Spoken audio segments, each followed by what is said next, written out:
Hello दोस्तों, स्वागत है आपका हमारे चैनल आज टू फलक में। क्लास 10 का मैथमेटिक्स है, एक्सरसाइज 6.4 प्रश्न संख्या 2 कि एक समलंब चतुर्भुज ए बी सी डी जिसमें ए बी समांतर डी सी है, जिसके विकर्ण परस्पर बिंदु ओ पर प्रतिच्छेद करते हैं।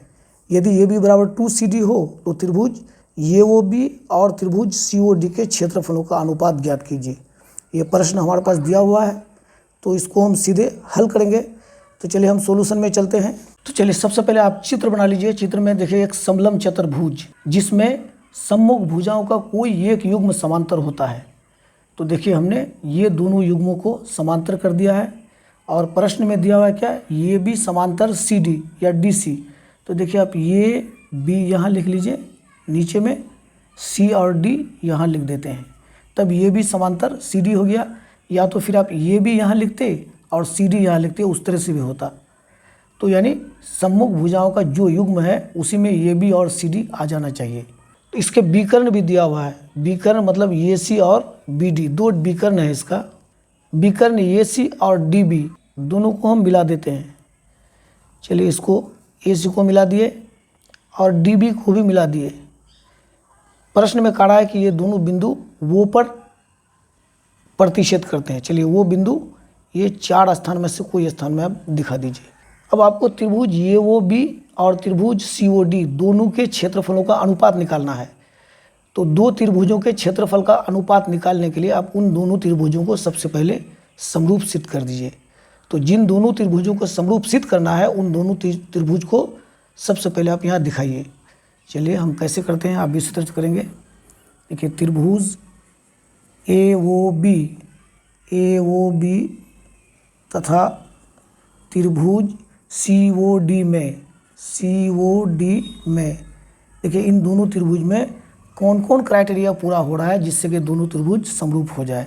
देखिए दोनों त्रिभुज समरूप है, यहाँ से दिखाई पड़ रहा है। अब थोड़ा दिमाग लगाएंगे। देखिए ये सी डी समांतर बी है या ये बी, तो ये दो समांतर रेखा है और डी बी एक तिर्यक छेदी रेखा है। तो देखिए ये कोण और ये कोण, ये दोनों एकांतर कोण होगा। उसी तरह से देखिए ये सी तिर्यक छेदी रेखा मान लेते हैं और डी सी और ये भी समांतर रेखा है, तो ये कोण और इस कोण के बराबर होगा। तो अब देखिए जब इसका हम नाम लिख देते हैं 1 2, यहाँ 3, यहाँ 4 और इसको भी कर दीजिए आप 5 कर दीजिए, 6 कर दीजिए, कुछ भी आप कर दीजिए, आपकी मर्जी है, इसमें आपका समय बचेगा।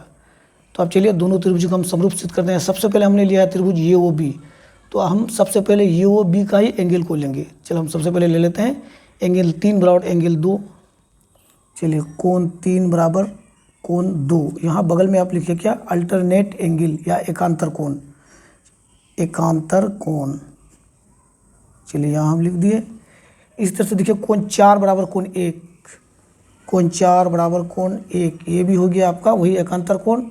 और देखिए कोण 5 बराबर कोण 6, कोण 5 बराबर कोण 6, ये हो गया क्या, यदि दो रेखाएं एक दूसरे को प्रतिच्छेद करें तो वर्टिकली अपोजिट एंगल समान होते हैं, यानी शीर्षाभिमुख कोण। ये शीर्षाभिमुख कोण है 5 और 6 दोनों समान होगा।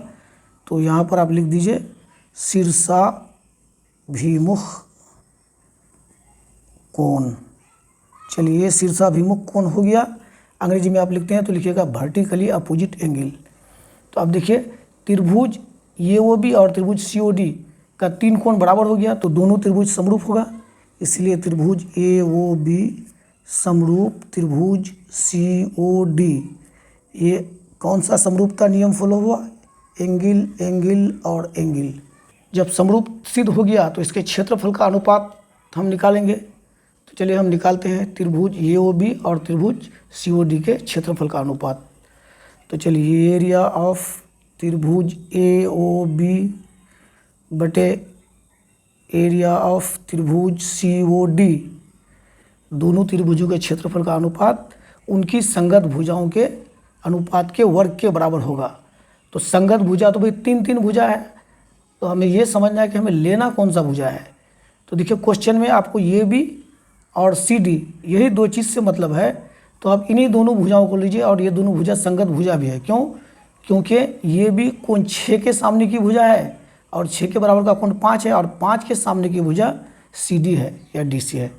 तो चलिए हम ले लेते हैं ए बी बटे डी सी या सी डी। चलिए ए बी बटे डी सी ले लिए।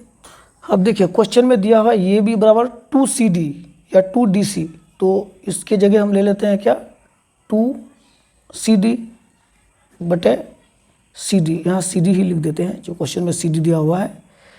तो चलिए ये CD, अब यहाँ भी हम वर्क कर देंगे। अब देखिए इसको थोड़ा आगे बढ़ाते हैं, 2 दूनी 4, 4CD स्क्वायर बटे CD स्क्वायर। चलिए CD स्क्वायर खत्म हो गया।